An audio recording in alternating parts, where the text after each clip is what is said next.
Hello everybody, welcome back to American Beef Ranch. My name is Jesse. Thanks for joining us. Make sure you check out the links in the descriptions, like, subscribe, and comment for more content. Our goal here at American Beef Ranch is to produce the best grass-fed and finished beef and lamb as humanly possible. And I hope you come along for that journey as we head out in this endeavor. Today I wanted to talk about 4 reasons that farms are killing themselves. So my background a little bit, my family's farmed in this valley for 5 generations. We've been here for 110 years almost. We're a little separated from where the family settled now, about a half-hour away, but we're still in the same valley. I've grown up around agriculture all my life, mostly the cattle side of things. My grandpa did produce grass-fed and finished beef for a long time and sold direct to consumer. And now we're kind of taking the reins, starting over. American Beef Ranch has been surviving as a hay operation, and I've also farmed for my cousin, who has a commercial farm of 6,000 acres and does a huge custom farm. So I've seen the good, the bad, and I've really opened my mind to thinking about the way that farming should be handled and the way that it should be done. I'm of the opinion that farming as it's done today will not survive 50 years, but let alone the next 10 to 20. I think in the next 10 years, you're gonna see a lot of changes in the way that people farm.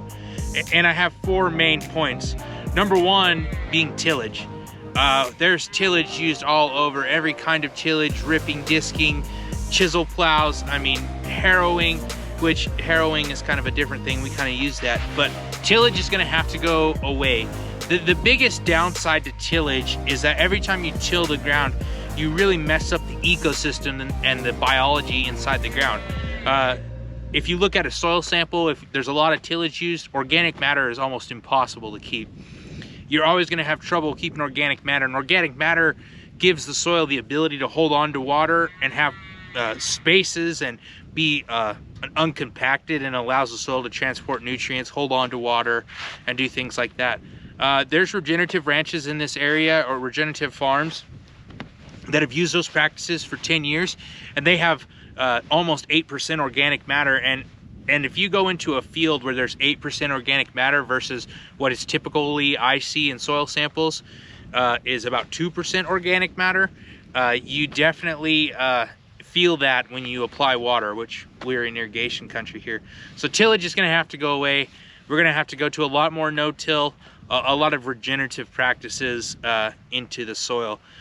Number 2 is the prolific use of high energy fuels. So farmers, we use a lot of diesel fuel. Straight up, we use a lot of diesel fuel. The entire farming industry is built around a whole lot of use of diesel fuel. We go across the ground to rip, till, plant, seed, put on fertilizer, put on chemicals.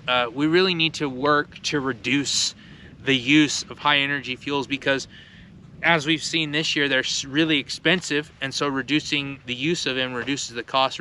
Reducing the amount of times you go across the field reduces the use of that.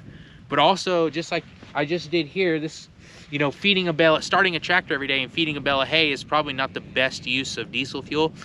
There's definitely ways to set out bales and set different things up so you don't have to start a tractor every day. You could go move them by hand with, you know, polywire and electric fence on the cattle side of things. The third thing I think that farmers are killing themselves over is the market.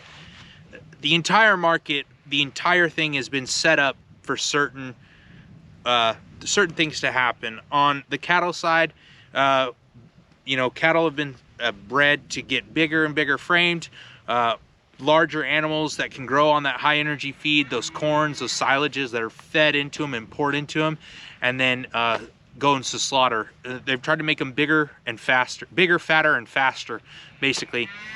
It entails that in terms of problems with animal health. We see animals inside the feedlots, they typically take a lot of antibiotics and you know, other things. We're also using growth hormones in those animals to get them to grow faster.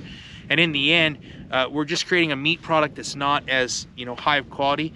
On the farm side of things, what that does is typically the farmer isn't so concerned with what's the best quality crop I can grow, but what the market demands. So if you look at like a hay product, we all know that a multi-species hay is really in the end a better product for the soil and for the health of your animals. But in this area especially, something I deal with, and I'm just currently still dealing with it, is that the market demands alfalfa hay, straight alfalfa hay, no mix, no grasses or clovers or anything mixed in that.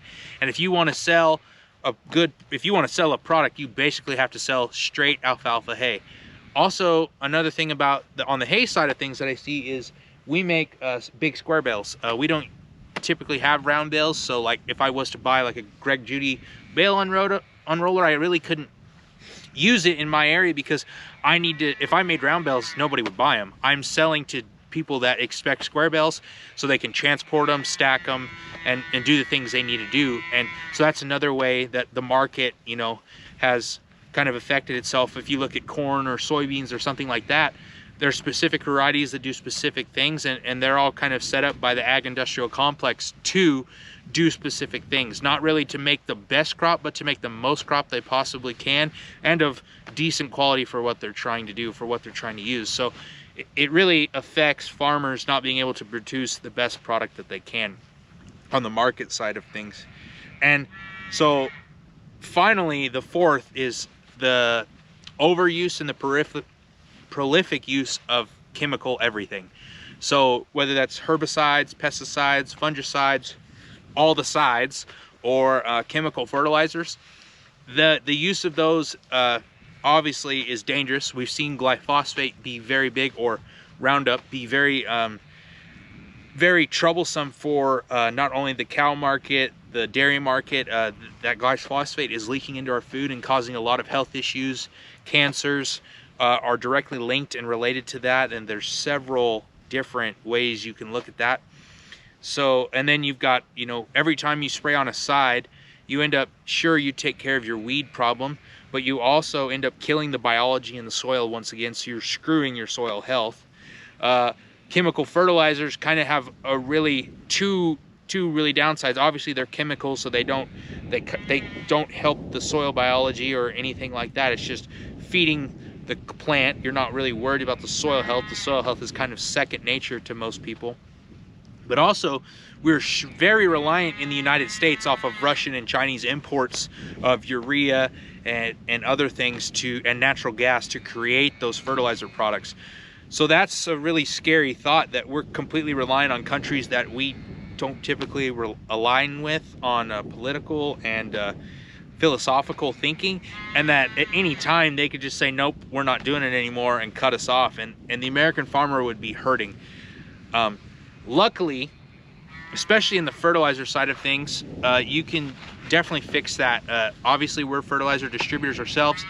Our products are completely organic, help the soil, but also produce really good crops, and they're completely domestic based, and none of our products are coming from overseas, so you wouldn't have to worry about that. As far as the market goes, farmers are going to have to push their own way. I mean, you're really going to have to push to make your own market, or market things in a different way, because you're trying to grow trying to grow a premium product for a premium price. But the market as a whole, unless something changes in the United States Department of Ag or something like that, that one's kind of going to be difficult. It's going to have to be a wholesale change, and I really don't see that happening until people really start to hurt. Use of fuel, diesel, just smarter ways of doing things takes care of that really easy. And then, just doing things in a regenerative manner. Regenerative farming is growing like, a wildfire in the West right now. It's skyrocketing, but it really is the way things should be done. Things definitely should be done regeneratively. We should care about soil health for the next generation, because otherwise we're going to be in a world of hurt. And I would imagine the people who do kind of stick it to the man and go ahead and, push things forward regeneratively are going to be on the forefront of something that is going to change agriculture for the better. And if you don't, you're gonna fail. Like, our soils right now the soil health is pitiful. I've seen it. Selling fertilizer, selling the organic fertilizer, taking the soil samples and then reading those back, it's really, we are headed for a bad way. And there's common thinking about the ways that things can be, soil health can be corrected that are completely out of whack with what should be done. So I got a lot more feeding to do, and I need to get that done. But thanks for listening to my spiel. farmers are killing themselves, and we really got to, farmers are killing themselves, yeah, but farms are killing themselves because of a lot of bad decisions and a lot of pressures from different markets to do things in a wrong way, and you should recognize those and try to change for the better. You know, obviously it's hard to make changes overnight, but it can be done, and we'll be doing it here, and so that'll be exciting. Thanks for watching. Please like, subscribe, and comment. I got a whole lot more content coming. This place, our farm, is going to change a whole lot in the next year, and also just, you know, producing the best beef and lamb we possibly can, and hopefully getting some more acres and growing and doing and being the best organic regenerative beef and lamb farmers we possibly can. Thanks for watching, guys.